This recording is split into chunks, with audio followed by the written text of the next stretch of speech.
Bonjour et bienvenue pour le dernier épisode des Derniers de la classe, le podcast qui t'a envoyé en rattrapage pendant une pige, accompagné par l'exceptionnel, le flamboyant, le seul William West. Comment ça va? Le seul qui n'est pas en prison d'ailleurs. Oui, c'est vrai. Ça va, Toki? Écoute, c'est la méga forme. Je te vois bien. Petite coupe pour le dernier épisode. On s'est apprêté pour cet événement, j'ai envie de dire. Que de chemins parcourus, bon sang. Oui. Qu'est-ce que t'en penses, toi? C'est pas un vrai débrief, mais c'est quand même pas rien, parce que faut le rappeler, une fois les gens qui nous écoutent ne sont pas au courant et s'en foutent royalement, mais c'est la première fois qu'on bosse ensemble, en fait. Exactement. Et on a tenu, hein, visiblement. On a tenu, mais ça part d'un coup de fil. Ça part d'un délire. D'un coup de fil, tout simplement.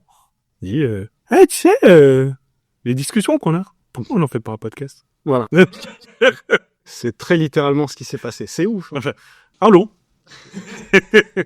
C'est vrai que la négociation n'a pas été trop complexe. Hein, non. Ça a été assez rapide.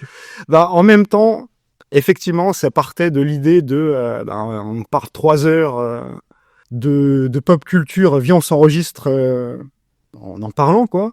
Mais c'est devenu un taf quand même, malgré tout, hein, parce que là où avant, quand on le faisait et qu'on s'enregistrait pas, c'était effectivement juste un délire, mais c'est devenu un vrai boulot, hein, le fait de tenir les délais, de regarder des dessins animés, de monter cet épisode.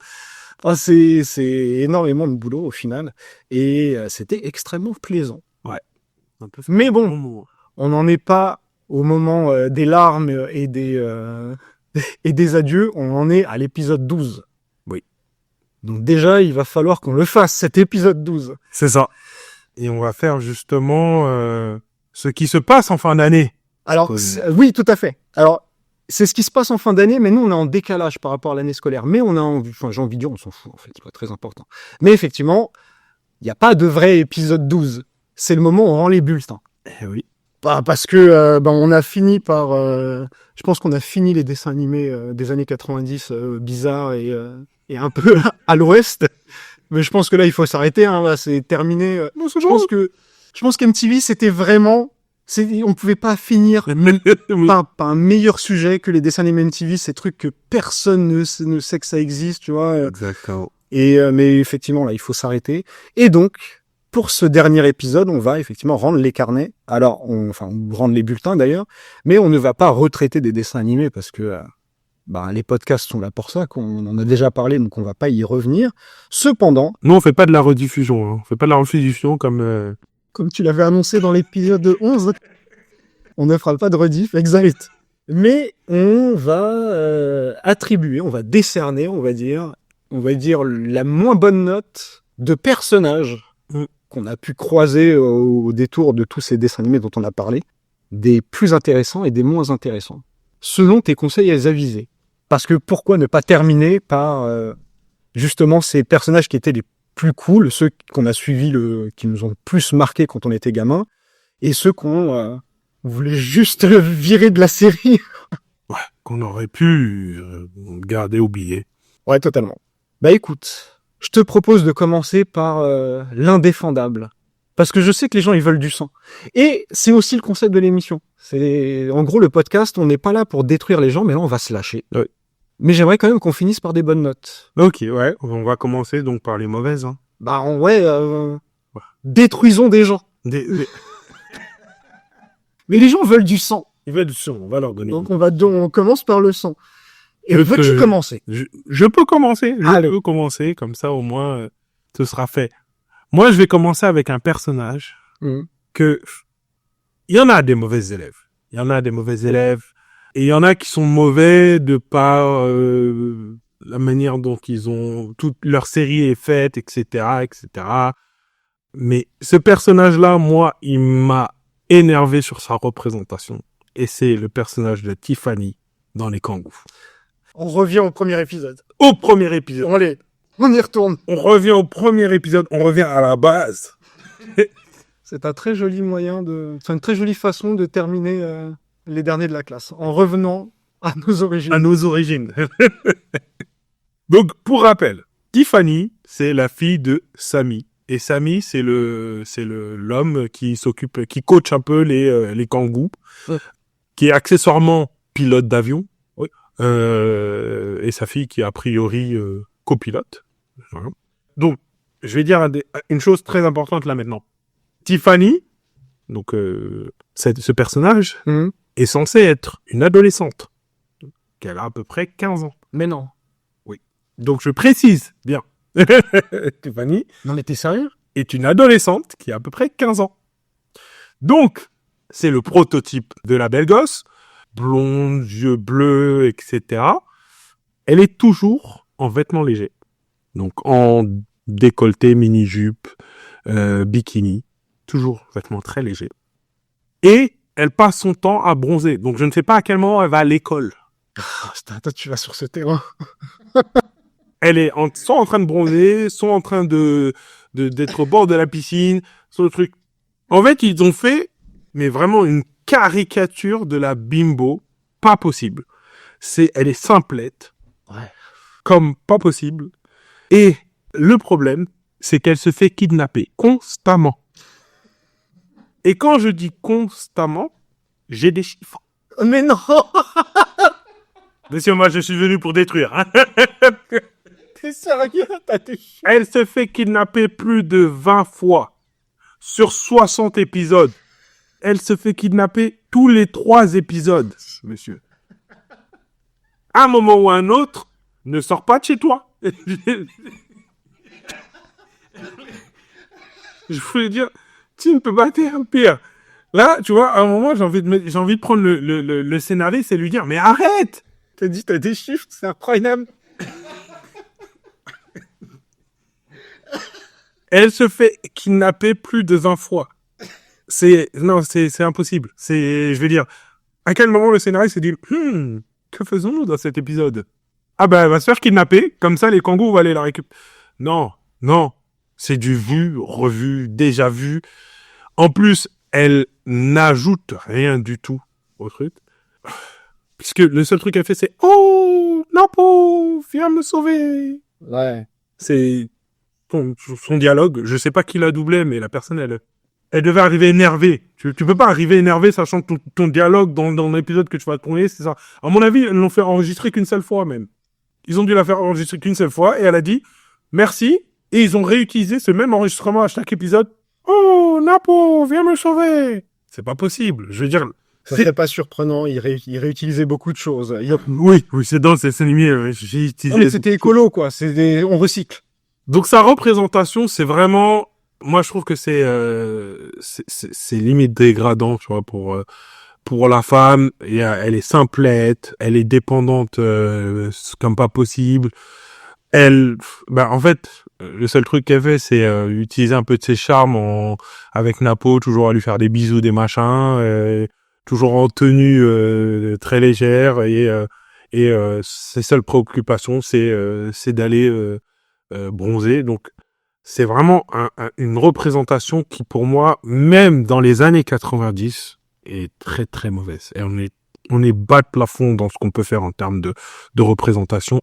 Et c'est pour ça que je déteste le personnage. Néanmoins. Ah ouais, ok. Il y a une évolution. En fait, vers la fin de la série, ils la rendent moins nunuche. Ils réussissent à la rendre un peu plus mature. Bon, elle se fait toujours kidnapper. Ça, c'est une constante qui ne change pas. Mais ils arrêtent de lui rendre ce côté un peu bébête. Oh, je sais pas ce qui se... Oh, on vient de me kidnapper. Et l'habille. Ah ouais, elle a des fringues. Je sais pas. Elle est en jean avec pull ou capuche ou un truc comme ça, tu vois. Mais en fait, ils ont arrêté le truc de toute façon, normalement, dire tu peux pas vivre en sous-vêtements tout le temps, constamment. Donc, elle est habillée, en fait, en personne normale avec des vêtements. Donc, il y a une évolution quand même. Je pense qu'à un moment, il y a quelqu'un qui s'est dit, on est dans les années 2000, c'est un peu différent. Il faudrait peut-être qu'on change un peu. Tu vois. Donc, ils ont effectivement fait un changement. Et sur le dernier truc que j'ai, c'est que, encore une fois, je répète, elle a 15 ans. Et t'as un espèce de vizir, ou je sais pas ce que c'est un espèce, il ressemble un peu à Is No Good, tu vois, qui la kidnappe pour en faire sa reine. Elle a 15 ans. Ah, c'est un délire. Voilà. Et bon, et après, et en fait, de manière générale, il y a pas que elle, en fait, c'est que les femmes dans les kangous, ben, sont pas trop mis à leur avantage. Du coup, elle se fait kidnapper et souvent par la même personne, qui est Vipera, la nièce du méchant. Mais la raison pour laquelle elle la kidnappe, c'est parce que l'autre est populaire et mignonne, en fait. Waouh! On est sur du niveau de, tu vois, de but qui est quand même... En fait, c'est là où c'est complexe. Parce que on parle plus de dessins animés, enfin, entre guillemets, on parle des personnages à l'intérieur. Du coup, c'est quand même un peu complexe de décorréler le personnage de son dessin animé. Si le dessin animé il a été écrit d'une certaine manière, ben le personnage en fait il rentre dans la case quoi, tu vois. Donc c'est forcément un peu complexe. Mais en fait, pour être très précis, nous on va parler donc des personnages en essayant justement de ne prendre que ce que le personnage a à offrir par rapport, donc contextuellement par rapport à la série. Et effectivement, quand tu prends les kangous, donc même en prenant les kangous, qui est vraiment une très mauvaise série, hein, en tout cas que moi je toujours détesté, même si je l'ai regardé, on va pas refaire le premier épisode, mais c'est en fait c'est pas parce que t'as ce genre de on va dire de mauvaise série que tu peux pas avoir un bon personnage, c'est-à-dire une bonne écriture, etc. Tout comme tu peux avoir l'inverse, par exemple les Tortues Ninja. Dans les Tortues Ninja, les personnages, les Tortues Ninja en fait sont intéressants, t'as envie de les suivre, t'as envie de savoir ce qui se passe. April O'Neil, elle est pas écrite comme ça, comme tu viens de le décrire, elle a un vrai rôle. En revanche, son collègue, c'est un très mauvais personnage. Le collègue d'April O'Neil, tu l'enlèves de la série, il s'est rien passé, tu vois, c'est pas grave, mais il est là, et on sait pas pourquoi il est là, mais il est là, il est teubé, il est insupportable, il ralentit tout. Et donc nous, on parle vraiment de ça. Mais là où c'est très complexe avec Tiffany, c'est que justement le dessin animé est con. Tout le dessin animé est con. Et déjà, moi, je l'apprends, mais même quand, enfin, jusqu'à présent, je savais pas qu'elle avait 15 ans. Ah, bien sûr, bah oui. Mais là, tu me l'apprends, là, en fait. Donc oui, c'est encore plus dégueulasse, effectivement, quand tu le sais. Oui. Mais ouais, non, mais c'est très très compliqué. Mais je pense que c'est, je me demande si c'est pas un truc de l'époque où ils essayaient, parce que de mémoire, t'avais des pubs même qui sortaient où genre t'avais une hypersexualisation, comme si il fallait parler aux jeunes avec ce genre de message. Tiens, mais ça n'a aucun sens. Mais c'est vrai que là, on va forcément, entre guillemets, reparler de choses qu'on a déjà dites, puisque ça reste des personnages de série dont on a traité. Mais on l'avait dit dans le premier épisode. Effectivement, elle en tient une couche, quoi. Ah oui, bien sûr. L'intrigue pourrait être faite différemment. Pour moi, c'est une facilité de narration. Dire bon bah comme il faut comme on l'avait dit dans le premier épisode, ils ont leur match de basket et puis l'aventure machin. Et en fait, comme les mecs ne voulaient pas se prendre la tête, quelle est l'option facile? On a une nénette, on la fait se faire kidnapper. Ouais, ça leur donne un objectif. Ça leur donne un objectif, et comme ça, machin. Et c'est déjà, de manière générale, pour le dessin animé, c'est nul. Mais le personnage en lui-même, ce que j'ai bien aimé, mais après, est-ce que c'est parce que, justement, le début, elle est tellement mauvaise que quand tu la vois à la fin un peu moins simplette, bah, tu dis, machin, c'est qu'à la fin, elle est moins simplette, et du coup, je te dis, mais pourquoi ils ont pas fait comme ça dès le départ, en fait? Ouais, ça changeait rien, en plus. Voilà, juste, tu peux la faire se faire kidnapper, c'est ridicule, mais tu l'as fait kidnapper, mais n'en fais pas un personnage qui est aussi vide, comment dire, aussi bête. Ouais, si bête. Ouais. Mais je pense que dans la tête des créatifs, je pense que ils se disaient c'est marrant. Tu sais, ça va faire rire parce que elle est tellement bête que c'est drôle. Mais en fait, c'est pas comme ça que ça marche l'humour. Je suis pas ouais, c'est ça. Ouais, qu'ils sont pas au courant. Mais en fait, moi je vais te dire parce que alors ça c'est ton personnage que toi t'aimes pas. Hein. Ouais. Et on a chacun un perso qu'on aime bien.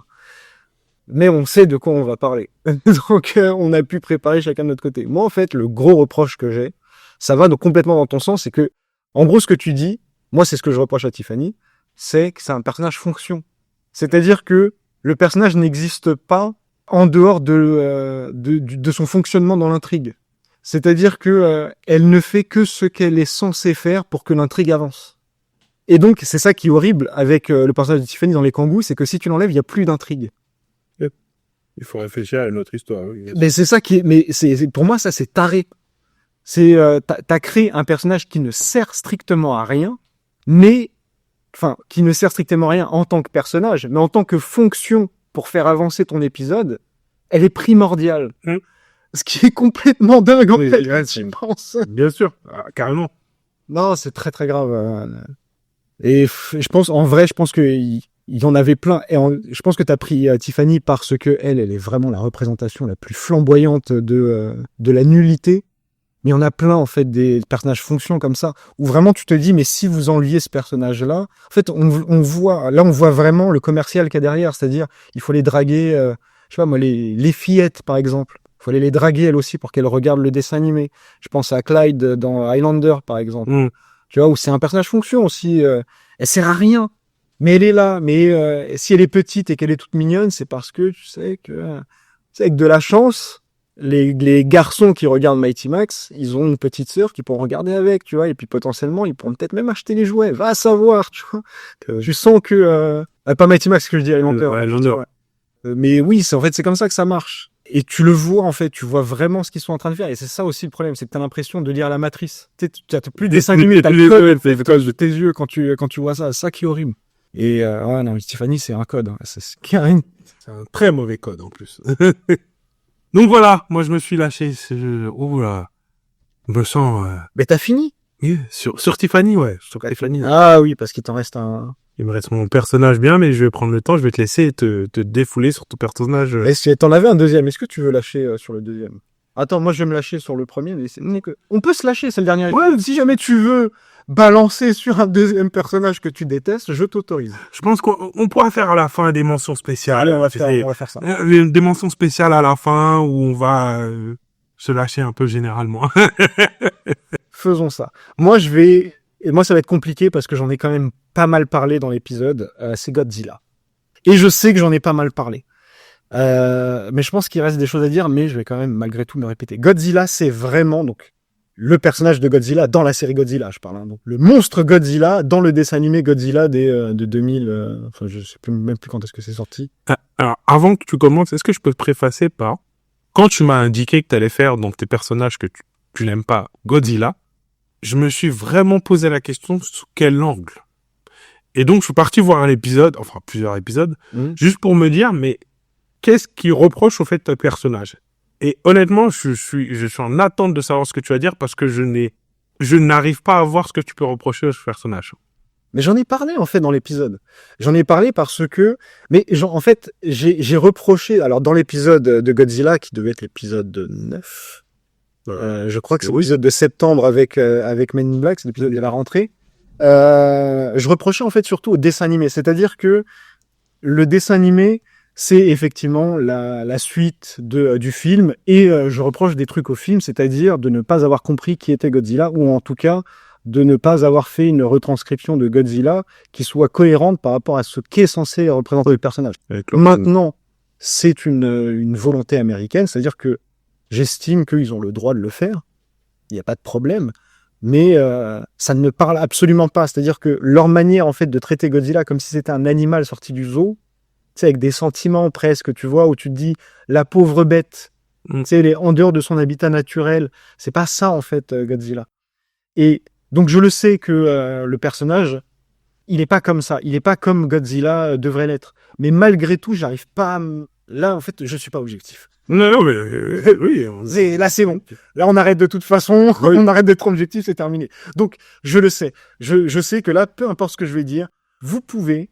vous avez 15 000 raisons de me contredire et de ne pas être en accord, parce que là, c'est du pur ressenti. Et potentiellement, c'est cohérent. Voilà, le personnage de Godzilla dans la série Godzilla est cohérente, puisque, de toute façon, ils ont essayé de le rendre cohérent dans leur film. Mais en fait, j'arrive pas à me détacher d'un truc, c'est que, comme je l'ai dit dans le fameux épisode, Godzilla, c'est la bombe atomique. C'est-à-dire que Godzilla est censé représenter la destruction totale. Et comme je l'ai aussi précisé dans cet épisode, tu ne transiges pas avec ça. C'est-à-dire que dans le film de Roland Emmerich et dans le dessin animé, Godzilla, c'est un animal. Alors, dans le film, c'est un animal, on va dire, échappé de quelque part, qui est en galère et qui arrive aux États-Unis. Mais dans le dessin animé, c'est clairement l'animal de compagnie de Nyctatopoulos. Oui. Et là où en fait, ça ne passe sincèrement pas, c'est que même si je sais que c'est cohérent par rapport à la série, que il obéisse, machin, en fait, j'arrive pas à accepter le fait que tu puisses tordre à ce point-là la réalité en disant si on a réussi à dompter la bombe atomique. Tu vois ce que je veux dire? Yeah. On a réussi à faire ça. Donc maintenant, quand on dit à la bombe atomique, au pied, elle vient. Ouais. J'y arrive pas, en fait. Mentalement, je n'arrive pas. Godzilla, alors, pareil, ça c'est une précision que je peux faire que je n'avais pas dite dans l'épisode. Je le sais aussi que les Japonais, donc la Toho, les propriétaires de Godzilla, ils n'ont pas fait que des films représentant Godzilla comme étant la bombe atomique. C'est-à-dire qu'il y a eu des films Godzilla où il se bat contre d'autres créatures. Et donc je comprends aussi que ça fait partie de Godzilla, d'être cette espèce de force brutale, etc. Mais ce que je veux dire, c'est que ça, c'est des déclinaisons. Donc potentiellement, je pourrais aussi prendre le film de Roland Emmerich comme une déclinaison. Sauf que le film de Roland Emmerich, il est censé lancer quelque chose. C'est censé être Godzilla 1. Tu vois ? C'est pas censé être Godzilla. Enfin, c'est le Godzilla américain. Mais du coup, c'est le premier. Sans le background de Godzilla, machin. Donc quand les Japonais, en fait, font un Godzilla qui se bat contre, je sais pas moi, Mothra ou les autres monstres, en fait, j'arrive aussi à comprendre que les êtres humains, c'est des personnages secondaires et qu'en fait, c'est la destruction totale. C'est-à-dire que même là, en fait, dans ces films-là, ce qu'il faut bien comprendre, c'est que l'issue d'un combat comme ça, c'est la destruction de tout ce qui peut avoir autour. Et c'est aussi ça le côté un peu, entre guillemets, cathartique, mais c'est même pas vraiment ce que je veux dire, mais c'est cette espèce de défouloir où tu vas voir des monstres gigantesques qui sont des espèces de puissances avec lesquelles aucun dialogue n'est possible, parce qu'en fait, c'est pas le but, et c'est que de la destruction. Là, il y a un côté, Godzilla, c'est un super-héros. Il vient sauver la veuve et l'orphelin. Et dans un épisode de Godzilla, le dessin animé, il y a rien qui est cassé, en fait. Non. C'est-à-dire que la ville, ça va.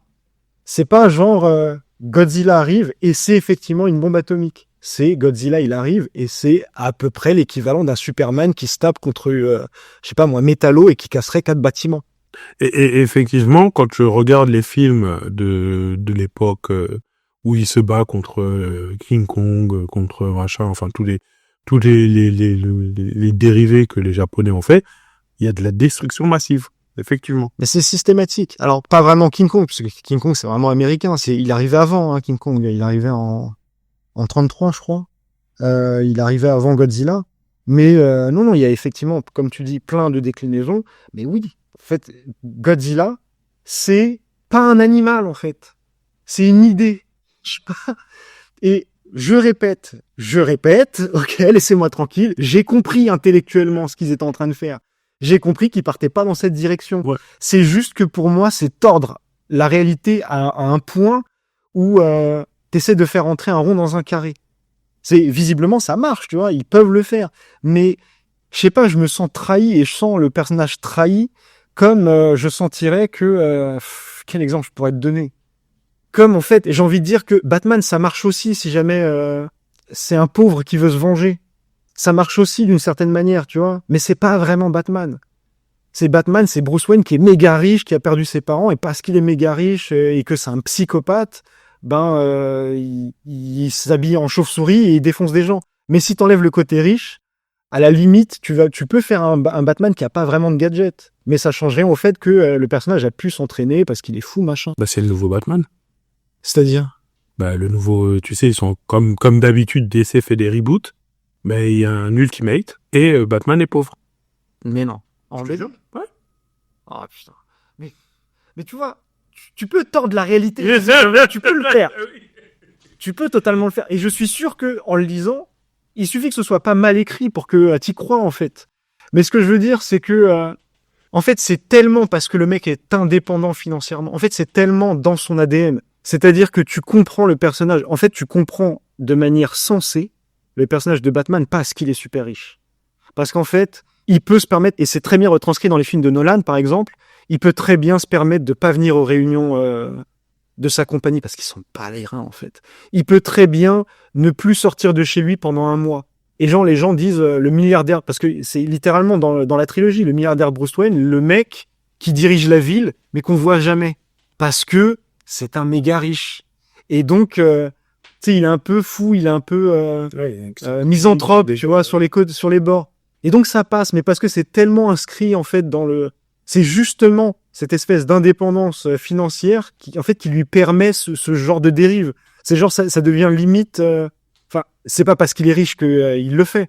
C'est parce qu'il est riche que tu te poses pas la question. Tu te dis pas, mais comment il vit? Ce qui est l'inverse de Peter Parker dans Spider-Man. Qui est l'inverse de tous les personnages de comics où tu te dis, mais si t'es un super-héros, tu fais comment pour gagner ta vie, en fait? Ouais, exactement, voilà, c'est ça. Mais totalement. Tu peux pas être tous les 4 matins en train de sauver la ville et en même temps me dire, ouais, t'as le temps d'aller faire de shopping, tu vois. Ça marche avec Spider-Man dans un sens où le mec, en fait, à chaque fois qu'il intervient, il prend des photos, il les revend, tu vois. Ils ont trouvé un subterfuge, mais la plupart des super-héros, ça marche pas, en fait. Ouais. On va dire que Spider-Man, là où c'est vraiment très bien fait, c'est que il galère. Oui, il galère. Il galère dans sa vie privée parce que il est jamais disponible. Il galère à l'école. Tu sais, là, je parle de vraiment les premières années de Spider-Man, tu vois, quand il a pas vraiment de taf, quand il prend des photos en freelance et qu'il doit quand même aller... Mais pareil, très bien fait dans le film de Sam Raimi, en fait. Très bien retranscrit ce truc de... c'est la galère, quoi, tu vois, tu sais, tu dors quand, machin, enfin, c'est très compliqué. Donc, en fait, c'est des trucs où tu te poses plus la question, tu vois, mais tu peux tordre, visiblement, la réalité. Mais je pense qu'il y a une limite. Je pense qu'il y a un truc où le personnage, en fait, il est tellement là depuis... En fait, son écriture, elle s'est affinée. Parce que en fait, il faut bien comprendre que Godzilla, tout comme là, les exemples qu'on prend, c'est pas des personnages qui ont été faits par une personne toute puissante et qui a conservé l'écriture tout au long de... Non, c'est des licences qui sont passées de main en main. Ça veut dire que depuis, pour Batman 39 et pour Godzilla, donc c'est les années 50, Spider-Man c'est les années 60, en fait, toutes ces écritures-là, elles ont été affinées pour arriver à quelque chose, on va dire, quasiment la substantifique moelle, en fait, de ce qu'est le personnage. C'est-à-dire, maintenant, c'est ça. On sait que c'est ça. Et là, arriver avec... en fait, c'est pas ça. En fait, tout ce qu'on a fait avant, en fait, c'est pas ça. J'ai du mal. C'est trop dur pour moi. Déjà, je trouve ça irrespectueux pour les gens qui ont œuvré pour que toi, tu puisses justement faire ta version du personnage. Après, évidemment, il y a aussi l'adage qui dit adapter, c'est trahir. Donc, je comprends aussi cette démarche. Maintenant, il y a trahir et trahir. Il y a trahir et pisser sur... Je pense quand même qu'on peut... Il y a une différence. Je pense quand même, voilà, un petit peu. Mais là, je suis peut-être de mauvaise foi. C'est que, j'ai dit, je serais pas objectif. Mais là, c'est trop pour moi, en fait. C'est vraiment zéro destruction. Le personnage, en fait, il est là. Mais en fait, l'appelez pas Godzilla, appelez-le mon super friends, tu vois. Rex au pied.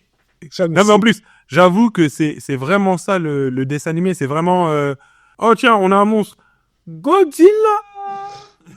Viens mon petit. Viens, regarde. Attaque. Ouais, c'est délirant. Un cafard géant. Attaque. Et même, en fait, je vais aller même plus loin. Je vais vraiment... Et là, par contre, là, je me lâche parce que là, c'est peut-être tiré par les cheveux. Mais je vais même aller plus loin. C'est que dans ma tête, Godzilla, c'est tellement la bombe atomique. C'est tellement ça, en fait, que Godzilla, il est censé te dire, ne joue pas avec la bombe atomique. C'est trop pour un être humain. C'est pas un truc fun. C'est-à-dire que si il faut autant de sécurité pour lancer des missiles nucléaires au moment où on parle, il y a une raison, en fait, tu vois. Et Godzilla, il fait partie des premiers à avoir, après qu'on ait découvert que la bombe atomique existait de la manière la plus choquante possible, ou bien avant qu'on naisse, bien évidemment, mais on a tous eu des livres d'histoire. Et je pense que notre histoire actuelle serait très différente si ça s'était pas produit, donc bien sûr. Forcément, c'est dans les consciences, tu vois. Mais c'est ce truc qui fait, voyez, c'est pas drôle en fait, tu vois. Et Godzilla, il prend le parti de dire, mais nous, on est traumatisés par, je parle des Japonais, on est traumatisés par ça. Et en fait, on va vous le montrer explicitement par l'image que, en fait, ne jouez pas avec ça. Et les Américains, en même temps, c'est eux qui l'ont déclenché, la bombe atomique, ils font littéralement l'inverse. Ouais. C'est-à-dire, regardez comment c'est fun de jouer avec la bombe atomique. Vous pouvez l'envoyer là, vous pouvez l'envoyer là, vous avez un problème, bah envoyez la bombe atomique, parce que c'est littéralement ça, Godzilla. Donc en fait, le dessin animé Godzilla, c'est il y a un problème. Qu'est-ce qu'on fait? Envoyer la bombe atomique. Ouais. Je trouve, mais quand tu le dis à haute voix, t'as envie de péter des câbles, en fait. Comment vous réfléchissez, les mecs? Comment vous pouvez, à ce point-là, tordre l'origine du truc, quoi? C'est surréaliste. Et il y a qu'un Américain, je suis désolé, pour faire un délire pareil. C'est-à-dire, nous, on aime tellement le spectacle. Tu sais, là, je fais pas de l'anti-américanisme primaire. C'est pas genre, ils sont cons. C'est juste le côté spectaculaire. C'est-à-dire, on aime tellement le spectacle que faire exploser une bombe atomique, visuellement, je parle. Mais bien sûr que c'est un truc génial. True Lies de James Cameron. Mais forcément, quand tu fais péter une bombe atomique dans un film, ça pète la classe, tu vois. Ouais. Mais là, c'est genre, regardez à quel point c'est génial de le faire, tu vois. Et pourtant, James Cameron, il a quand même le respect de nous dire, en fait, c'est pas fun, parce qu'il a quand même fait Terminator. Donc, il le fait. Il fait exploser une bombe atomique à l'écran, mais dans une séquence qui te glace le sang, en fait. Tu vois? Roland Emmerich, il dit, vas-y, c'est cool. C'est incroyable. Mais moi, j'y arrive vraiment pas. Ouais. Non, mais je comprends, je comprends. Maintenant, je comprends ce que tu reproches. Ça va? Oui. Ça va. Ça va. Non, mais oui, j'arrive complètement à comprendre le raisonnement et effectivement, encore une fois, c'est une analyse profonde du sujet qui fait que tu peux pas supporter le personnage, ouais. Oui, c'est très personnel. Bien sûr. J'y arrive pas. Non, oui, je comprends. Est-ce qu'on a fait assez de sang, là? Parce que je sais pas. On verra. Je pense que pour l'instant, on peut passer sur nos personnages. Allez. Je te laisse commencer, pour le coup. Ah, tu veux que je démarre? Ouais. Ben, tu sais quoi, je vais démarrer et je vais faire comme toi, on va retourner à l'épisode 1. Oh là là. On retourne à l'épisode 1 et on va lorgner du côté des Biker Mice. Parce que moi, j'ai très envie de défendre Modo, la souris au bras robot, et au cache-œil. Alors, là aussi, j'ai pas vraiment d'argument. On va dire, c'est pas comme toi avec des chiffres. Moi, j'étais venu pour la destruction totale. Je voulais pas que tu puisses me dire, mais t'abuses. Non, mais je vois, c'était très propre. Non, mais tac, le glisser dans la surface, il y a pas faute. C'est très propre, il y a pas penalty, c'était très propre. Non, moi j'ai pas d'argument plus que ça. C'est vraiment, là c'est pareil, c'est comme pour Godzilla, c'est vraiment en fait du ressenti. C'est-à-dire que, et pareil, donc je suis désolé, mais on revient donc à l'épisode 1, on revient à un épisode qui, là il est plus vieux du coup, donc c'est pas très grave d'en reparler. Mais ce que j'avais expliqué en fait dans l'épisode 1, c'est que les Biker Mice étaient, je pense, fortement inspirés par Akira. Par rapport donc à la moto de Vinny, par rapport au bras de robot de Modo, justement, et aussi par le fait que ce soit une prod Marvel Entertainment, et que ce soit Rick Ungar, je crois qu'il s'appelle Ungar, pardon, Rick Ungar qui était le président en fait de Marvel Entertainment à cette époque-là, et il est rentré en fonction en 91. Et c'est sa première production. C'est-à-dire que il est producteur sur quasiment tous les dessins animés Marvel, hein. Je crois qu'il les a tous faits. Il est producteur sur les X-Men, donc il fait les Biker Mice. Derrière, c'est roue libre, hein, c'est Hulk et les 4 Fantastiques. Il les a tous faits, quoi. Il est aussi producteur sur Roswell, tu vois. D'ailleurs, pour l'anecdote, moi, ça me fait toujours rire. Mais ce qu'il faut savoir, c'est que Marvel Entertainment, à la base, c'était une filiale de la Fox. Ah ouais. C'était la Fox qui était propriétaire. D'accord. Et maintenant, ce qui est drôle, c'est que la Fox a été rachetée par Disney. Ouais. Donc par Marvel, en fait. Mais c'est très drôle. Tu sais, vous nous appartenez. Non, c'est vous qui nous appartenez. Hein. Et donc oui, ce gars-là, il fait ça. Et c'est sa première production parce que lui, il est vraiment producteur. Donc c'est un producteur américain, mais il est vraiment producteur. Il est producteur sur les séries. Il a même fait Mutant X. Il est producteur sur Mutant X aussi. Et il est vraiment producteur, mais il démarre par l'animation. Pourquoi il démarre par l'animation? Parce qu'il fait les Biker Mice. Et pour moi, ça peut pas être, j'arrive toujours pas à trouver l'info, hein, mais ça ne peut pas être une coïncidence si sa première production pour Marvel, quand il arrive, c'est un truc quand même qui ressemble à Biker Mice. Alors que c'est Akira, tu veux dire? Enfin non, je veux dire par là qu'à une production qui ressemble à ce point-là à ce que c'est-à-dire à vraiment un Biker Mice où tu te dis pas, c'est un peu les X-Men, en fait c'est un peu du sous Marvel, tu vois. C'est un vrai truc, tu vois, qui crée. C'est pas, c'est un dessin animé qui est relativement sérieux en fait, Biker Mice. Hein, si tu regardes bien, même s'il y a plein de trucs débiles et même si c'est très ancré dans son époque, mais on n'est pas du niveau Kangoo par exemple. Ah non, clairement. Et moi, je pense effectivement que Akira, ça a joué un rôle majeur en fait sur et le design, alors peut-être pas sur le scénario, mais peut-être sur le sérieux du scénario, tu vois, sur le fait que, comme je l'ai dit, t'as quand même une transposition qui est assez ouf de souris sur qui on a fait des choses horribles, quoi, tu vois. Ouais. C'est pas un sujet à l'arrache, tu vois. C'est pas quel est le truc qu'on pourrait pomper, enfin, comment est-ce qu'on pourrait pomper une énième fois les Tortues Ninja? Non, là, il y a un traumatisme, en fait, tu vois, par rapport à ces souris, que tu retrouves pas dans les autres dessins animés du style des Tortues Ninja. Donc, je pense que c'est pas anodin. Et en tout cas, moi, je veux croire que c'est pas anodin. Et surtout, quand tu vois les personnages, tu te dis, ouais, il y a forcément un truc. Enfin, c'est pas possible. Déjà, ce qu'il faut savoir, c'est que les 3 personnages, en fait, ils ont perdu quelque chose durant une explosion. Ils ont été plus ou moins capturés par l'ennemi qui essaie de terraformer Mars ou un truc comme ça. Ils se retrouvent sur Terre. Donc, Trottle, je crois que c'est ses yeux carrément qu'il a perdus. Benny. Ouais, c'est pour ça qu'il a des lunettes noires. Je crois qu'il est aveugle dans la série, Trottle. Hein. Mais non. En principe, il s'est fait arracher les yeux. Hein. Mais moi, j'ai toujours cru que c'était juste c'est son style et il avait rien eu. Non, les 3 souris, elles se sont fait pulvériser dans dans l'explosion, quoi. D'accord. Donc, mais j'adore. On retourne à l'imprécision. On retourne là où on a démarré. On est imprécis. Alors, à prendre avec des pincettes, Trottle a perdu ses yeux dans l'explosion. Maintenant, je l'ai dit. Est-ce que c'est vrai? J'en sais rien. Donc Vinny, lui, c'est une partie de son visage. Oui.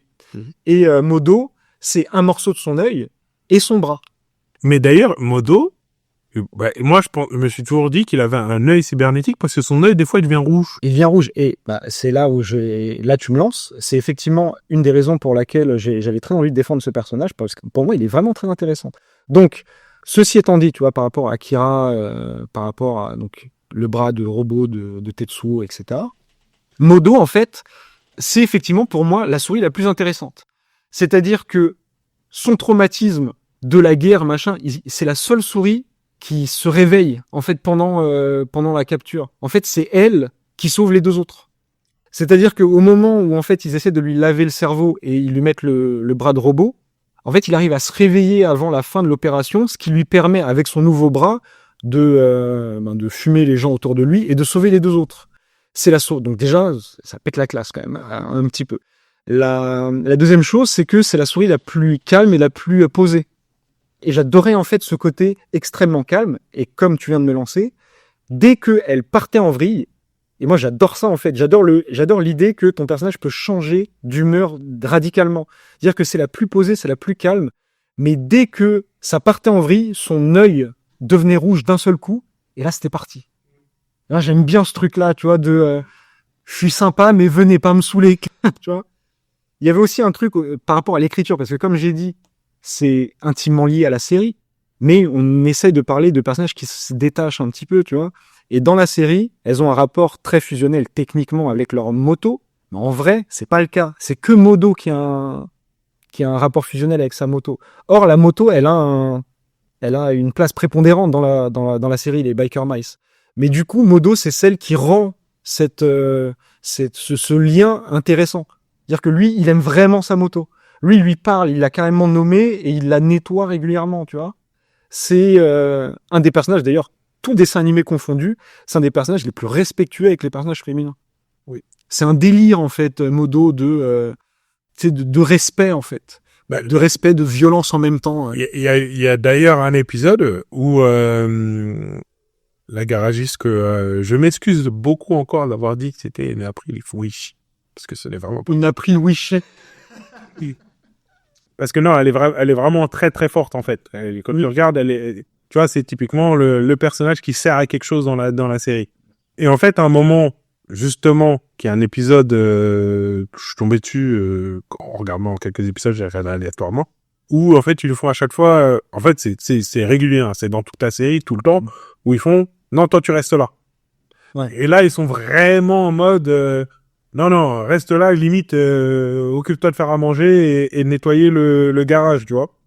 Et en fait, elle prend cette occasion-là pour se déguiser et en fait, en tant que motarde super-héroïne, les aider sur des trucs.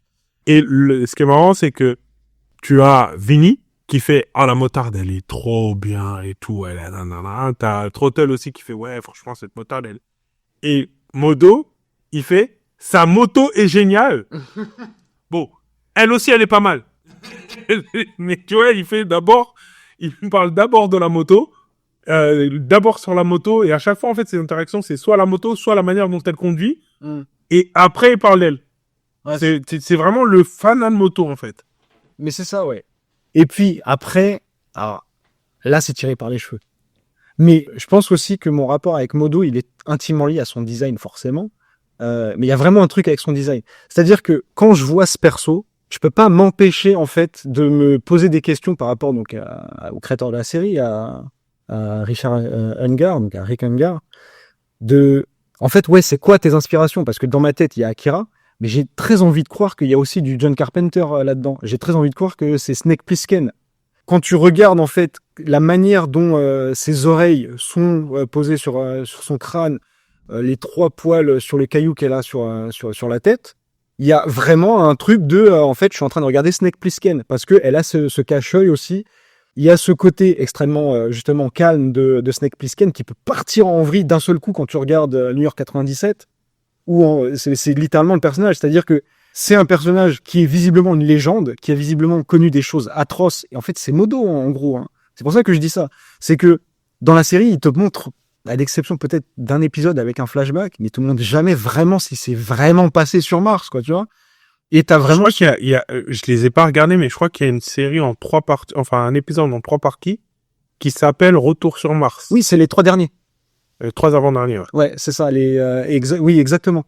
Mais je veux dire qu'il y a quand même 3 saisons, soit plus de 60 épisodes. Ouais. Donc ce que je veux dire, c'est que tu passes le temps de la série à ne pas vraiment avoir les infos, tu vois.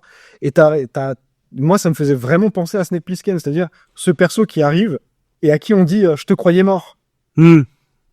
Et après tu fais, mais pourquoi en fait tu le sais que ce personnage-là, il a un background de fou, mais pourtant il parle pas fort, il met pas vraiment la pression, mais par contre quand il faut y aller, il est là, quoi, tu vois. Et c'est une vraie légende, et c'est une légende du cinéma en fait, tout court. C'est le personnage de Snake Plissken.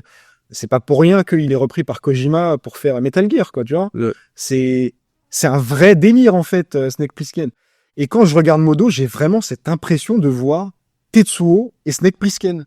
Ouais. Et en plus, le truc qui est marrant, c'est que en regardant des épisodes là, pour préparer ce podcast, ce que j'ai noté, c'est que quand il part, tu sais, il y a toujours ce moment où allez, on contre-attaque, tu vois, et c'est où on contre-attaque ou on attaque d'ailleurs, peu importe, mais c'était souvent, Vinny, viens avec moi, donc Trottel qui est un peu chef, même s'il n'a pas réellement, il est pas élu comme chef, mais il prend souvent le lead. C'est lui. Mais ce qui est marrant, c'est que Vinny aussi le fait en fait. Les deux sont un peu les leads, mais c'est vraiment quand les 3 sont là, c'est Trottel. Mais Trottel, il fait toujours Vinny, viens avec moi. Modo va faire ça là-bas. Donc en gros, moi, la manière dont je le comprenais, c'est vraiment, on sait que Modo, lui tout seul, il peut s'en sortir. Par contre, à nous deux, il faut qu'on fasse autre chose. Ouais. Tu vois, c'est lui, il peut se débrouiller, va faire un truc. Vas-y, va arrêter le train, va t'occuper des méchants, et puis à nous deux, on va s'occuper de l'autre truc, quoi. Mais totalement, et c'est complètement vrai. Et pourtant, t'as envie de dire, tu pourrais aussi le prendre à l'inverse et dire, je me sens pas en sécurité avec Modo, et parce que tu sais, t'as pas envie de crever, quoi. J'imagine que t'as envie quand même d'avoir un mec assez balèze. En fait, donc tu pourrais aussi le prendre à l'inverse, mais quand tu vois le rapport qu'elles ont entre elles, moi je suis d'accord, en fait, je suis complètement d'accord avec toi. Il y avait vraiment ce côté, à nous deux, on sait qu'on va s'en sortir, et Modo peut s'en sortir toute seule. Donc allons-y. Mais ouais, mais je pense vraiment que ton design, en fait, c'est une inspiration en fait d'autres personnages. Je pense plus que c'est du Snake Plissken que du Tetsuo Shima, parce que je pense qu'en fait c'est Vinny et c'est vraiment Vinny en fait qui vient d'Akira, selon moi. C'est la moto de Vinny qui a un nom, j'ai oublié son nom, un nom à la con, à rallonge, en 3 mots. Je sais plus ce que c'est. Ouais. Non, je vais pas me lancer là-dedans. Je crois que c'est. Non, mais de mémoire, hein, je crois que c'est Red Rocket Sled, un truc comme ça. D'accord. Ouais. Ça doit être un truc comme ça, mais c'est quoi, je le laisse. Dans le podcast, on vérifiera. Si c'est pas ça, tant pis. Mais en tout cas, ce qui est sûr, et ça, je suis sûr de moi, c'est que la moto, elle a un nom en trois mots, et c'est relou. Mais je pense que c'est vraiment Vinny qui est vraiment une grosse vraiment inspiré d'Akira. Mais ouais, dans le design, tu sens tellement Snake Plissken, selon moi. Tu sais, ça, en fait, la veste que Modo porte, même, enfin, juste son look. Et je suis convaincu que c'est déjà, je suis convaincu que les trois souris en fait sont intimement liés, que c'est pas vraiment trois persos vraiment si différents que ça les uns des autres. Limite, je pense que c'est un perso qu'ils ont essayé de split en trois. Dans ma tête, hein, quand tu les vois, en fait, ce que je dis, c'est que c'est peut-être l'un des clones des Tortues Ninja le moins évident. Parce que les Tortues Ninja, c'est des vraies personnalités. C'est 4 personnalités complètement différentes, 4 compétences complètement différentes. Alors que là, pour le coup, c'est vrai que t'as 3 personnages qui sont les mêmes, mais avec un trait de personnalité qui est un tout petit peu plus, plus augmenté. Donc, en gros, t'as Trottel qui est un peu, pas moyen, mais qui est extrême dans rien du tout. Ouais. Vinny qui est, lui, arrogant. C'est le plus jeune, d'ailleurs. Qui est arrogant et voilà, mais en gros, Modo qui est, lui, discret. En fait, c'est très, très discret. Et du coup, ça fait un peu une balance, on va dire, parce que t'as le très vaniteux et le très discret. Mais tu vois que par moment, Trottel, il va être aussi un peu vaniteux. Modo, il va être un peu vaniteux. Trottel, il va être un peu sexiste aussi. Vinny va être un peu sexiste. Et Trottel va le suivre dans sa blague. Ou Modo va le suivre dans sa blague. Donc c'est pas genre, Vinny, c'est le seul sexiste dans le truc. C'est des fois, ils vont le suivre. Trottel, il va pas tout le temps être même si c'est le cas, mais il va pas tout le temps être le discret. Trottel aussi, malgré ses leaders, il va s'effacer un petit peu parce que Vinny, par exemple, a pris le lead. Ouais, je veux dire, comme tu dis, c'est pas 3 personnalités différentes, c'est juste des personnalités qui ont certains traits un peu plus trucs, mais en soi, ils sont pareils dans leur personnalité et pourtant différents. Mais je pense que c'est lié à l'écriture et pour moi, c'est vraiment une. De toute façon, c'était une des rares séries que je sauvais, enfin les Biker Mice, mais je pense que aussi c'est parce que c'est bien écrit, parce que c'est des souris qui ont connu la guerre. Donc, en gros, c'est des soldats. Donc, en gros, c'est une espèce d'unité en fait dans on est des frères d'armes et on a cette unité et c'est un peu compliqué. Donc, c'est pour ça que je dis que c'est peut-être le moins évident des clones des Tortues Ninja, même si ça en reste un, on va pas se mentir. Mais quand tu vois l'écriture, t'as plus l'impression que les mecs se sont inspirés du cinéma que des Tortues Ninja pour écrire ce qui est par exemple pas le cas des Street Sharks. Là, il y a pas, c'est sans équivoque, quoi. Il y a même pas de débat. C'est bien évidemment que c'est les Tortues Ninja. Même s'il y en a qui pourraient arguer que non. Mais bon. J'ai des arguments pour dire que oui, en tout cas, perso. Mais là, pour moi, ça vient vraiment avec des inspirations qui sont j'allais dire plus élevé, je suis un bâtard, c'est même pas ce que je veux dire. Mais en tout cas, qui sont je répète, ils sont pas les Tortues Ninja. Et je pense sincèrement que il doit y avoir un petit peu, dans Modo, en tout cas, un petit peu de New York 97. En tout cas, du New York 97 qui soit valable pour un dessin animé pour enfants, enfin, ciblant les pré-ados dans les années 90, quoi. Et en même temps, c'était beaucoup plus facile de cibler des pré-ados des années 90 avec ce genre de ref. C'est-à-dire que t'as pas besoin d'avoir vu le film et tu pouvais faire un peu plus sérieux sans qu'on te dise mais les enfants vont pas comprendre. Mais parce qu'il y avait le côté cool, c'est cool d'être motard, c'est cool le truc, c'était cool d'avoir un bras robotique.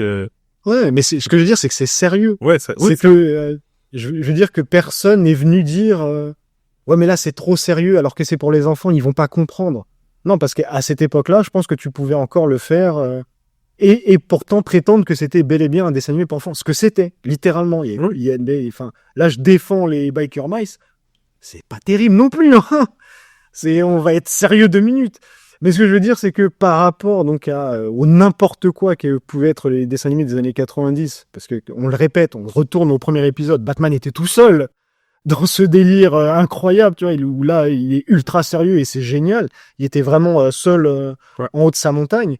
Mais dans justement le truc de on fait n'importe quoi, c'était un de ceux qui était le plus sérieux tout en respectant, on va dire, la charte de soyez complaisants avec les gosses. Mais pourtant, t'avais quand même une sacrée bonne écriture, je trouve, pour certains persos, notamment le fait de dire c'est des souris traumatisées par la guerre. Et comme je le répète, et nous, notre rapport avec la souris, c'est le côté expérimentation sur être vivant. Mais qu'est-ce qui se passe? Parce qu'elles se font torturer quand elles sont kidnappées. Et justement, il y a des expérimentations qui sont faites sur elles. Et là, il y a vraiment ce truc de mais qu'est-ce qui se passe si la souris, elle est capable de te dire t'es en train de me torturer, quoi. C'est qu'en fait, vraiment, ça questionnait ce rapport-là. Et je trouve que ça fait partie des trucs les plus intéressants. Et quand tu vois justement là une personnalité comme Modo, qui est pas un cliché, en fait. Ouais. Modo, c'est le seul, pour moi, qui n'en est pas un. Parce que tu parlais de Vinny, on peut aller sur les côtes de Vinny. Mais Vinny, lui, c'est un cliché. Ouais. Alors que Modo, non. Modo, il y a vraiment un truc, je trouve, un peu profond avec ce perso. Je suis complètement d'accord. Je plus sois, comme on dit.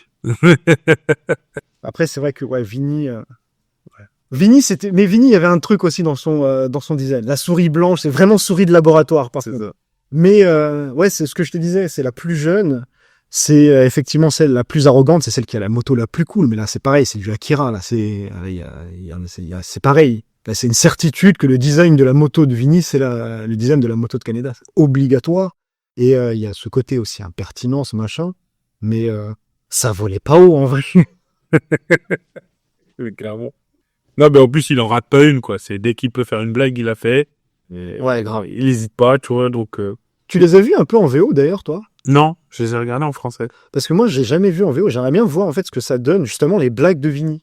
Est-ce qu'on a eu des mauvaises traductions? Parce que c'est toujours compliqué, là, c'est pas genre une insulte au travail de traducteur et ainsi qu'au travail de comédien de doublage. C'est l'inverse. C'est que je sais pertinemment que des blagues en anglais, parfois c'est quasiment impossible en fait de le retranscrire en français.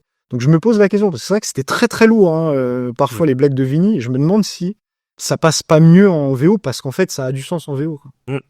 Tout à fait. Moi je vais passer au mien. Allez. Et moi je vais continuer dans ma lancée et je vais parler d'Anna Dundee. D'une femme. D'une femme. Eh ben tu descends une femme et t'encenses une femme. Et toi t'es très. Ouais je sais. T'es très galant, toi. Je suis comme ça. Donc, Anna Dundee de Cadillac et Dinosaure. Oh là là, parce que moi, c'est un des dessins animés que j'ai eu plaisir à revoir. C'est clair. Et ce personnage, moi, j'ai vraiment adoré. Et c'est l'opposé complet pour moi de Tiffany. Oui. c'est... Alors, elle est quand même un peu classe, sexy. Ouais, oui, bien sûr. Mais ce que je veux dire, c'est quand tu dis l'opposé. En fait, c'est pas vraiment l'opposé. C'est que les deux personnages voulaient être attirantes, mais il y en a une, c'est raté. Parce qu'en fait, c'est juste vulgaire. Alors que l'autre, non, on est pile poil dans ce qu'il faut et c'est pas le sujet. C'est ça. Exactement. C'est-à-dire que, si vous vous rappelez pas, allez l'écouter, mais la préface de quand on parle de Cadillac et Dinosaure, c'est dire que, en fait, le premier épisode commence avec elle. Ouais. Et si tu ne sais pas du tout ce que c'est Cadillac et Dinosaure, si tu n'as jamais vu un épisode, tu vas te dire, ah, c'est elle le personnage principal parce qu'elle est classe. Elle arrive avec un grand bang où elle se fait pourchasser, je crois, elle se bat, etc. Et donc, en fait, déjà, dès le premier épisode, on te montre que ce n'est pas n'importe quel personnage. Et l'histoire commence par son point de vue, presque, en fait. Pas presque. Ouais, c'est ça. Tu la suis, en fait, et tu rencontres le héros, Tenrek, et son acolyte, etc., le monde, la nouvelle ville, etc. Donc, c'est un personnage qui a du poids dans la série, qui a une vraie personnalité, qui a une présence, et moi, j'adore. Donc, pour rappeler, on va rappeler un petit peu quand même, c'est qui le personnage. Donc, Anna Dundee, qui déjà a un nom classe, tu vois, quand tu t'appelles Dundee, comme Crocodile Dundee, tu vois, c'est la reste. C'est là où on voit notre âge, tu vois. T'appelles ça un couteau? C'est une scientifique et diplomate d'une ville. Il reste plus beaucoup de villes sur Terre. Il en reste je sais pas combien, mais en tout cas, on en parle de 2, et qui vient justement pour faire créer des relations avec la ville où on a Tenrek. C'est une experte en arts martiaux, on le voit tout de suite, donc elle sait se défendre, elle sait se débrouiller toute seule. Elle est pas, c'est pas la jeune femme en détresse. Ça lui arrive de se faire kidnapper, mais tout le monde se fait kidnapper. Je veux dire, ça arrive à Tenrek, ça arrive à elle, ça arrive à d'autres personnages. Te faire kidnapper, ça va. Elle ne se fait pas kidnapper tous les 3 épisodes. Mais surtout, quand elle se fait kidnapper, c'est quasiment un événement en soi, parce que c'est pas genre j'arrive dans ton dos et je t'attrape et t'es kidnappé. Non. Il y a le combat, se fait assommer ou machin. Ah. Voilà. Non, c'est sur certaines conditions qu'elle se fait avoir. Voilà. Donc, elle, en fait, Tenrek, pour rappeler, c'est comme j'avais dit, moi, ça me fait penser au gars avec de Devil Dead, là, dans son style un peu. Avec AH. Ouais, voilà.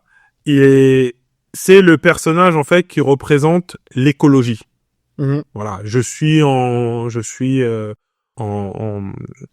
harmonie. En harmonie avec la nature, avec les animaux qui sont des dinosaures pour le coup dans ce truc-là.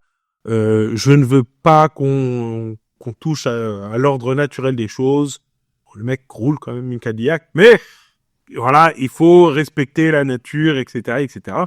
Et en fait, en contradiction, on a ce personnage qui est, je dis contradiction, mais il n'y a pas une contradiction, mais c'est surtout un autre point de vue. Ce personnage qui est une scientifique, qui connaît la technologie d'avant, qui se dit que ça peut être utile, et donc qui rentre un peu des fois en conflit avec lui sur lui il va dire non, la technologie du passé, c'est ça qui a détruit la Terre, c'est ça qui est très mauvais, donc non, pas du tout, on va rien faire avec. Et elle qui dit non, si, il y a pas que des mauvaises applications en fait dans ce qui existe du passé. Et donc ça apporte un autre point de vue, ça apporte un point de vue un peu plus scientifique, alors que Tenrek est très pragmatique. C'est non, c'est comme ça marche bien. Et elle qui dit non, pourquoi ne pas essayer de voir si on peut améliorer la vie des humains sans dégrader quand même les trucs. Et elle est aussi à l'écoute. C'est-à-dire qu'elle ne cherche pas à imposer son idée. Elle en apprend de Tenrek, qui est un personnage qui a vraiment une connaissance grâce à ses relations avec le peuple de lézards bizarres là, qui existe, et donc qui lui explique aussi, voilà, tel dinosaure a tel territoire, donc faut faire attention là, etc. Donc on a vraiment une relation entre les deux, une relation de confiance, une relation de respect mutuel sur leur domaine et leur champ de connaissances. Tenrek ne vient pas en se disant, moi je sais. Non, justement, quand il a besoin d'elle, il va la chercher, il lui demande, et inversement, elle l'écoute quand il lui dit, non, là on va faire ça comme ça parce que, voilà, et c'est, je sais pas quel dinosaure, etc. Donc il y a vraiment une relation qui est assez cool à voir, puisque c'est vraiment une relation de respect mutuel de leur connaissance. En fait, juste, je veux ajouter un truc, c'est qu'en creux, ce que tu es en train de dire, et c'est vrai que ça, on n'a pas assez insisté, je pense, dans l'épisode Cadillac et Dinosaures. Donc, même si on a encensé le dessin animé, moi, vraiment, j'ai été trop content de revoir ça.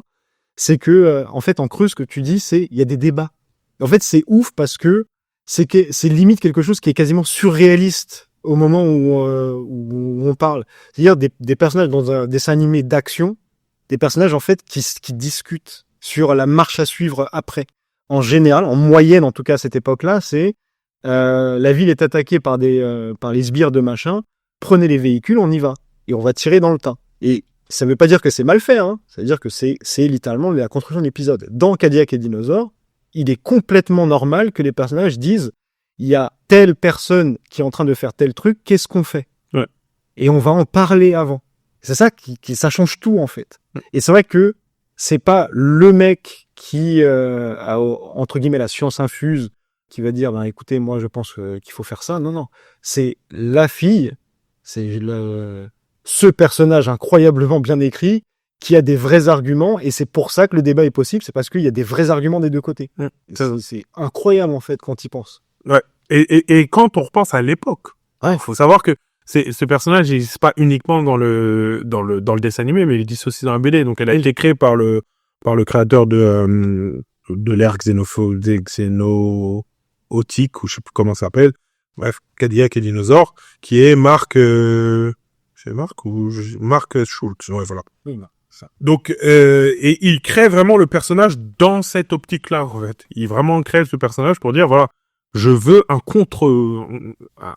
point de vue différent, pas une contradiction, mais une contre-relation à celle de Tenric avec la nature.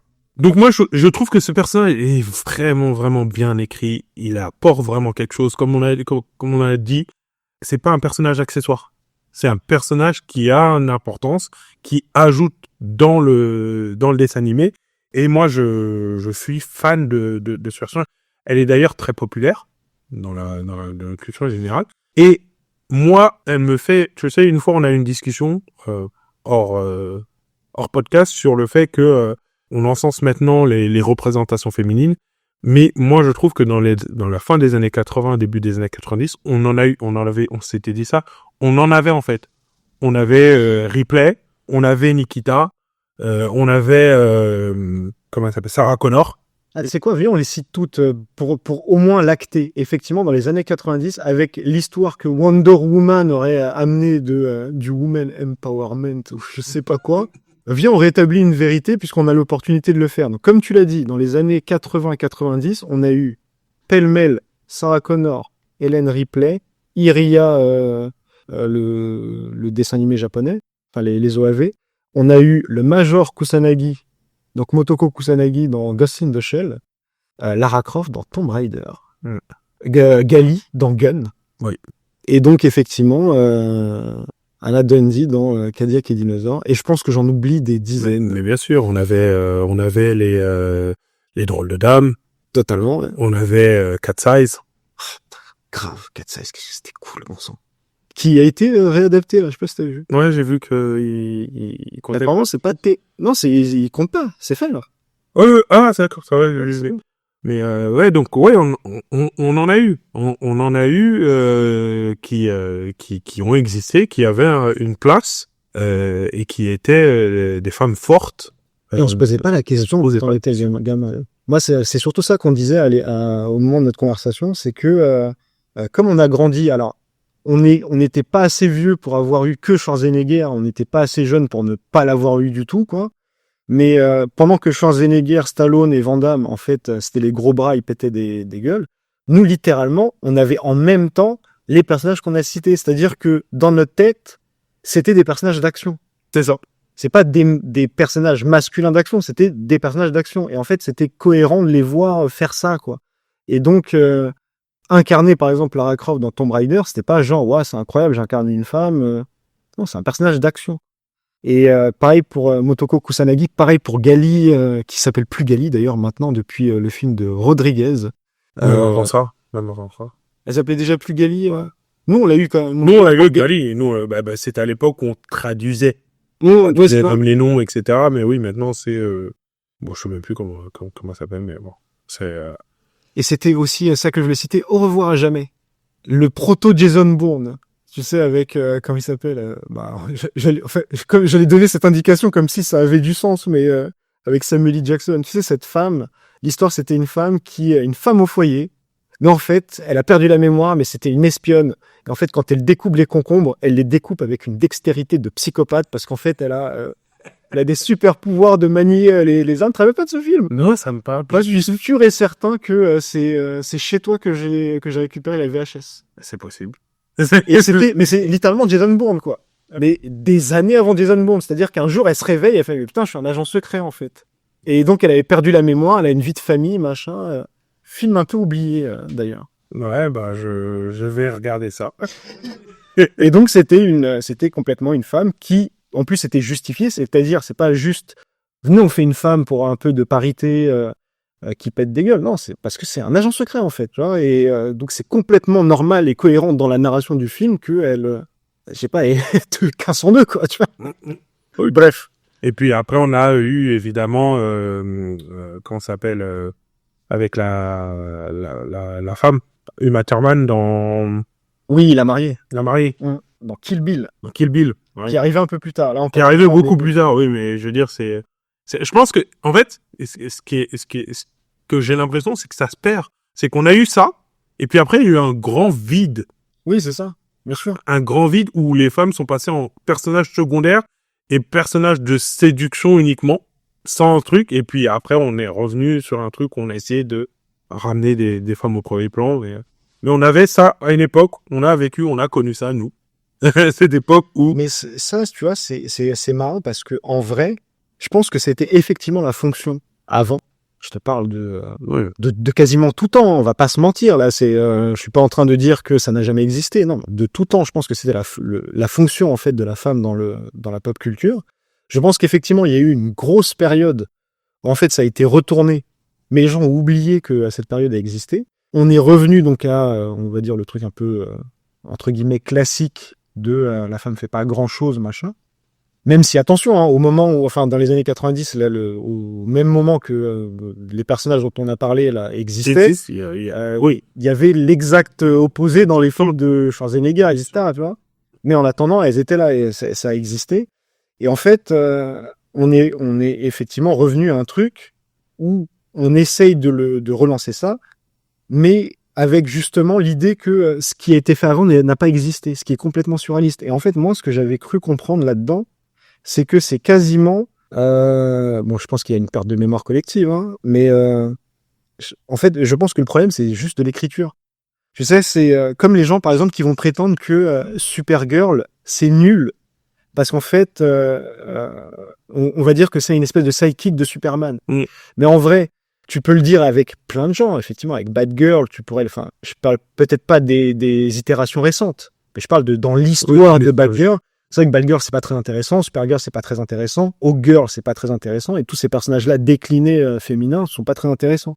Et donc, c'est un peu les faire valoir, il n'y a pas de problème là-dessus, tu vois, je suis complètement d'accord. Mais je pense que le vrai problème, c'est une question d'écriture, c'est que, vu que c'est des itérations, en vrai, quand tu me fais Superboy, c'est pas plus intéressant que Supergirl. Tout à fait. Parce que t'as Superman, en fait. Par contre, quand d'un seul coup, tu te retrouves avec Tornade dans les X-Men, et là, c'est un personnage qui n'est pas une itération d'un autre personnage et que c'est un personnage écrit. Tout à fait. C'est les années 70, Tornade. Quand elle arrive, elle est leader des X-Men. Ah. Elle est noire, elle est étrangère. Mais pour moi, c'est la grande force des X-Men. C'est d'aller des fois sur des contre-pieds complets. Ouais. Où on te met une noire africaine, kenyane, je crois, de base. Égyptienne. Ah non, d'origine, peut-être que t'as raison. Non, je crois qu'elle est trouvée au Caire. Ouais, ça doit être Par Xavier, mais je crois qu'elle est kenyane ou un truc comme ça. Ok. Et qui est hyper puissante, hyper intelligente, qui devient chef des X-Men. C'est incroyable. Ça, on a tendance à l'oublier. Hein. Bah, bien sûr. Mais Tornade, c'est pas... En fait, Tornade, c'est pas ce qu'il y a dans les films, quoi. Tornade, c'est beaucoup plus que ça. Dans la bande dessinée, c'est pas le personnage secondaire qui arrive à balancer des éclairs, quoi. Et, encore une fois, enfin, pas au même moment, mais dans la même chose, donc, chez Marvel, on se retrouve avec les 4 Fantastiques, à cette époque-là, où, comment elle s'appelle Jane Richards. Sue Richards, ça dépend. Qui est la plus puissante de l'équipe, et celle qui se fait tout le temps kidnapper. Mais c'est ça. Mais tu vois, c'est là où j'en venir quand je parle d'écriture. Donc, effectivement, Sue Storm, c'est Sue Storm ou Jane Storm, et qui deviendra Jane Richards ou Sue Richards, selon si on est français ou anglais. C'est pas une itération d'un personnage existant, c'est pas l'itération de l'homme invisible. C'est ça. En revanche, c'est un personnage qui est intimement lié à une équipe, et en fait, tu sens même, il nous faut une femme. Voilà. Mais qu'est-ce qu'elle va faire? En fait, on sait pas ce qu'elle...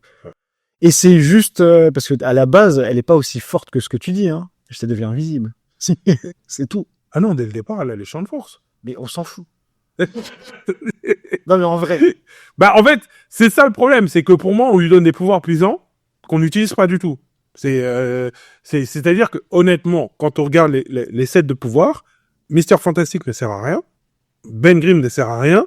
Il y a que elle et son frère qui sont les plus puissants de l'équipe. Ouais, il est quand même costaud, Ben Grimm. C'est les muscles. C'est cool d'avoir les muscles. Non, mais je pense dans une équipe classique, t'as toujours les muscles. Oui, t'as toujours les muscles. Mais est-ce que dans les Capes Fantastiques, c'est lui le plus fort? Non, t'as un mec qui fait du feu. Le feu, dans l'esprit collectif, c'est le feu, quoi. C'est puissant. Tu veux dire, dans l'esprit collectif, dans les mythologies, dans tout, le feu, c'est le truc, c'est la première destruction humaine. Donc le feu, il c'est une puissance, de toute façon. Et t'as une personne qui, en plus de devenir invisible, peut faire des champs de force. Parce que devenir invisible, c'est pourri. C'est complètement pourri. Mais c'est surtout les champs de force. Ah, t'abuses, c'est pourri. Devenir invisible, c'est quoi? Bah non, bah attends. Mais en plus, t'as regardé Misfits comme moi et t'as bien aimé. Et devenir invisible, c'est un peu fun quand même. Alors voilà, pas par rapport à ce que le mec fait dans la série avec ses pouvoirs, parce que c'est éclaté. Mais puis c'est dégueulasse des fois. Mais ce que je veux dire, c'est que non, l'homme invisible, même Holoman avec Kevin Bacon de Paul Verhoeven. Même ça, enfin, tu vois que tu peux faire des choses incroyables avec le côté invisible. Ah, mais c'est pas le pouvoir que j'irais choisir en premier. Mais sans doute. Et de toute façon, tu sais quoi, épisode 2, j'en ai parlé là de l'épisode de Sue Storm qui se fait pourchasser par Black Panther et qui devient invisible. Tu vois, mais c'est ça que tu fais avec tes pouvoirs. Mais en attendant, tu vois, il n'y a pas d'écriture avec. Il n'y a pas d'écriture. Donc pour moi, c'est vraiment juste un problème d'écriture. Et donc, bien évidemment que c'est écrit par des hommes. Donc c'est pour ça que, en fait, ça ne donne pas tort à ceux qui vont prétendre que ces personnages-là de la pop culture, c'était des sous-fifres, des faire-valoir, bien évidemment. Mais ce qu'on dit là, et je trouve ça important de le dire malgré tout, c'est que malgré en fait ça, on a eu une période où les gens se sont vraiment attelés à écrire des personnages féminins. Ouais. Et pour beaucoup, peut-être pas pour la majorité, mais pour beaucoup, c'était spectaculairement intéressant, quoi. Et on a eu des trucs qui sont... En fait, c'est ça qui est fort, c'est que faut aussi garder en tête quelque chose, c'est que tous les personnages les mieux écrits, à cette époque-là, vraiment au moment où on était gamin, ils sont encore là. C'est-à-dire que Ghost in the Shell, c'est toujours là. Lara Croft, c'est toujours là. Helen Ripley, c'est toujours quelque chose. Il y a un dernier Alien qui est sorti. Ils essaient de lorgner du côté du premier Alien de 79, tu vois. Sarah Connor, elle a eu une série télé. Ouais, qui était pas mal en plus. C'est pas John Connor la série pour... En plus, ils auraient pu. John Connor la série pour vous expliquer comment il est devenu leader de la résistance. Non. Ils ont dit on fait une série sur Sarah Connor. Ouais. Parce que quand t'as vu Terminator 2, t'as compris que c'était elle la patronne, tu vois. Donc, non, c'est quand même important de rappeler ça. Ouais. Il y a eu ça. Et c'était vachement cool. C'est clair. Et donc, ouais, c'est vraiment le... Plus je regardais Tiffany, plus je me disais, mais les gars, vous regardez juste ça. Vous avez... C'est pas assez compliqué, en fait. C'est pas compliqué. Donc voilà pourquoi c'est un des personnages que je voulais mettre en valeur et à qui je voulais donner une très bonne note. Eh ben vas-y, j'en donne des notes. Est-ce que tu veux descendre encore des gens ou encenser des gens ou on a fait le tour? J'ai pas mal hésité à prendre les Samurai Pizza 4. Ouais, mais là c'est un pack. Mais en fait c'était un pack, c'était la série. Donc je me suis dit c'est même pas un personnage que je vais viser. C'est la série, donc je les ai pas pris. Ah. Moi, j'ai hésité avec Clyde de Highlander, justement. Mais c'est pareil, parce que comme je savais, on se l'était dit avant qui on allait choisir, et ce qui est cool, c'est qu'on n'a pas pris les mêmes. Mais comme je savais que tu allais prendre Tiffany, je me suis dit, en fait, je vais dire la même chose, parce que pour moi, c'est un peu les mêmes personnes. Alors, sauf que bien évidemment, elle est pas sexy comme ça, elle est pas... Enfin, c'est pas répugnant, quoi, tu vois, Clyde, mais c'est vraiment le personnage fonction. Et en fait, ce qui est encore plus dérangeant avec Clyde, c'est que vraiment, c'est le personnage générique de base. C'est-à-dire que au moins avec Tiffany, comme j'ai dit, c'est elle qui fait avancer l'intrigue. C'est triste enfin, c'est vraiment nul comme façon d'écrire, hein. Mais au moins elle a cette fonction-là. Alors que Clyde, c'est vraiment genre, foutez-moi un personnage féminin éclaté au dernier degré dans cette série masculine au dernier degré, tu vois. Et là, c'est vraiment genre, je ne sers strictement rien. Et pour moi, enfin, je dirais pas, je sais pas si c'est pire, mais je trouve ça quand même dégueulasse quand tu sais que le seul personnage féminin, c'est le personnage que tu pourrais enlever de la série, ça changerait strictement rien. Pour moi, c'est un peu irrespectueux quand même, tu vois. C'est traître. Donc j'ai vraiment hésité avec Clyde, mais non, Godzilla, bon, il a gagné quoi. Il a gagné sa mauvaise note.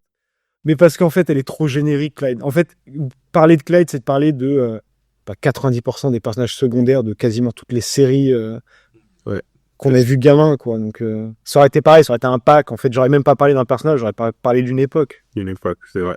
Non, c'est vrai. Alors, tu sais quoi?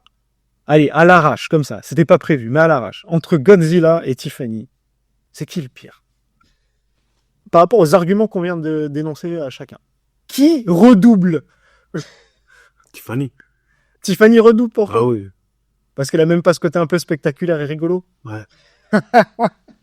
Parce que je veux dire, pour moi, tu prendrais un public lambda qui n'a pas la connaissance que t'as sur Godzilla.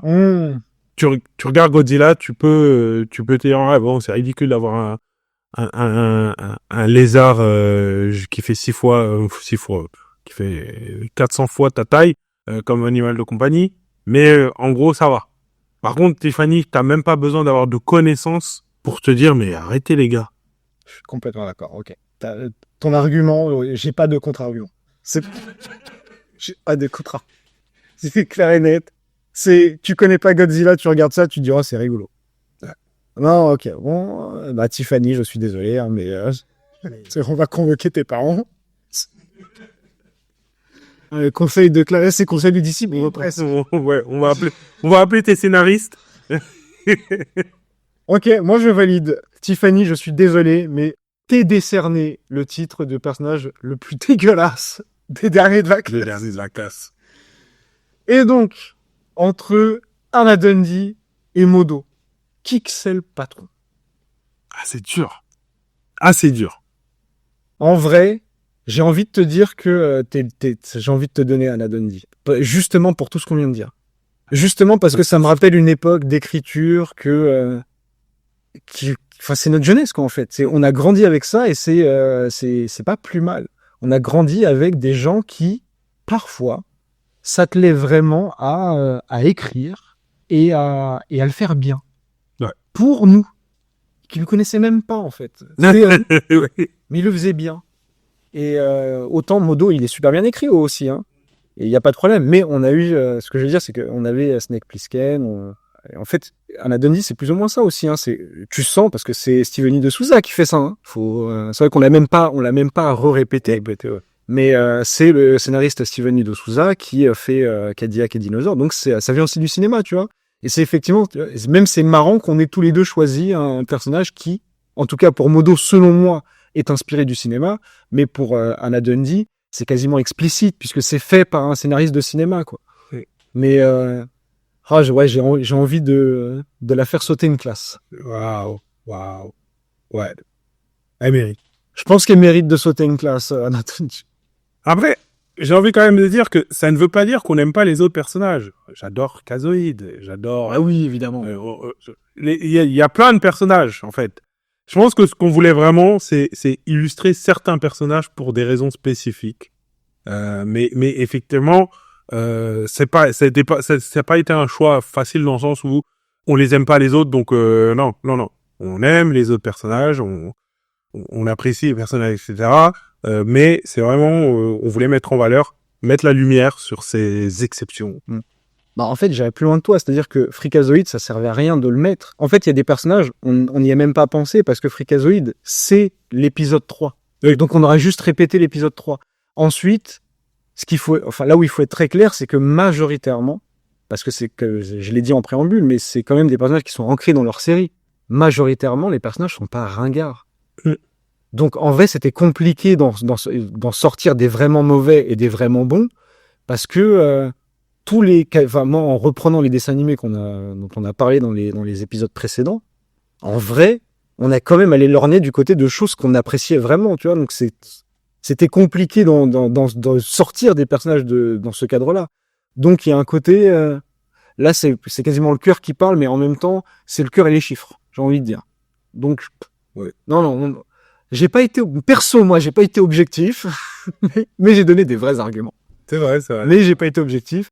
Mais je pense que, en tout cas, par rapport aux séries et par rapport juste à ce que le personnage avait à donner, je pense qu'effectivement, Anna Dundee, elle est largement devant. Et je pense que Tiffany, elle est largement derrière. Rappelez-vous d'une chose. Une fois, tous les 3 épisodes. Le mec, il nous a fait un tableur Excel. C'est un psychopathe. West, c'était une année de taré. Ouais. On va rendre l'antenne, hein, il faut rendre l'antenne. Je sais pas depuis combien de temps on enregistre, mais ça fait super longtemps. Ça fait très longtemps. Il va falloir le monter, cette dernier épisode. Et je vous rappelle qu'on est à la fin de l'année. C'est Noël. C'est bientôt Noël.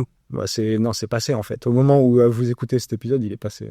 C'est vrai. Il est passé. C'est vrai. J'espère que vous avez été sages. En attendant, Ben nous, c'est l'heure du bilan, quoi, et ça fait super bizarre. Là, je t'avouerais que ça fait super bizarre. Calmement, ça en aura chaque instant. J'avais des histoires d'avant, comme si on avait 50 ans. Non, pas longtemps. Merci en tout cas. Merci. C'est un truc de fou, hein, que franchement, moi, je suis extrêmement satisfait. Là, c'est très personnel, mais je suis extrêmement satisfait qu'on ait réussi à faire ça, et je suis extrêmement satisfait de l'avoir fait avec toi, en fait. Ouais. Bon, là, et c'est très sincère ce que je dis. C'était 1 an de taf. C'était 1 an où, on va pas se mentir, on a aussi appris plein de trucs personnels. On se replongeait dans ça, de voir tous les embranchements en fait que peuvent prendre la création de Je te rachète. Moi, oui, parce qu'en plus, je pourrais en parler, mais on avait parlé de Saban, production, de Patsy Frelong. Tout ça, ça a eu un moment où un autre été acheté ou racheté par, plutôt à racheter Marvel Entertainment. Tu sais, c'est Marvel Entertainment, ça a vraiment été la pute de tout le monde. C'est fou, hein. Mais quand ils pensent, c'est incroyable. Ils ont été rachetés par tout le monde à un moment. Ils ont un vécu. Mais bon, bref, ouais, se plonger là-dedans, quoi, c'était super cool. Et j'espère que vous, ça vous a intéressé aussi. Ouais, que vous avez pris du plaisir à nous écouter. On a pris du plaisir à le faire. Ouais. C'est passé vite, en réalité. Ouais, totalement, ouais. Mais c'était compliqué. Il y a eu des moments qui étaient très compliqués, on va pas se mentir, hein. Il y a eu des moments plus compliqués que d'autres. Il y a pas eu de moment de tension, par exemple. Non. C'est ça on en a jamais eu, en fait, dans nos vies de tous les jours. Mais c'est vrai que là, comme j'ai dit, là, c'est un vrai projet qu'on a essayé d'orienter, et même ça, en fait, ça a été relativement fluide. Et faisons ça, même si, je parle de notre rapport, en fait, au dessin animé dont on parlait, même s'il y a eu des moments très, très compliqués, hein, de problèmes d'enregistrement, notamment. De problèmes d'enregistrement, de thèmes, de beaucoup de choses. D'ailleurs, ce dernier épisode nous a fait beaucoup réfléchir. Ah, il nous a cassé la tête, ouais. Et puis, il y a du bricolage aussi, hein. En fait, il fallait qu'on parte sur un truc qui nous parlait. Et je pense que faire un dernier épisode classique, ça nous aurait pas convenu, en fait. Ouais. De juste faire la même chose. Et de toute façon, c'était le moment d'arrêter, quoi. C'était pas voué à durer, de toute façon, le concept Les Derniers de la Classe. Ouais. Parler de dessins animés obscurs, forcément, il y a un moment où ils le sont plus. Et puis, de toute façon, ils reviennent tous maintenant. Non. Je pense qu'un jour, on vous en reparlera de ça. Mais... Ouais. De ce moment incroyable où on décide des dessins animés, en fait, ils ressortent tous au moment où on en parle. C'est ça. C'est délirant, ouais. Écoute, c'est comme ça. C'est comme ça. Mais en attendant, ouais, j'ai envie de te remercier pour cette année. C'est vraiment, je te le dis très sincèrement, c'est vraiment cool. Et je nous souhaite longue vie. Puis ça va continuer avec Horizon, hein, d'une certaine manière. Bien sûr, on continue avec Horizon. De toute façon, déjà, on vit éternellement. Là, maintenant, on vit éternellement. Ouais, totalement, ouais. Tant qu'Internet existe. Tant qu'Internet existe, on vit. On existe.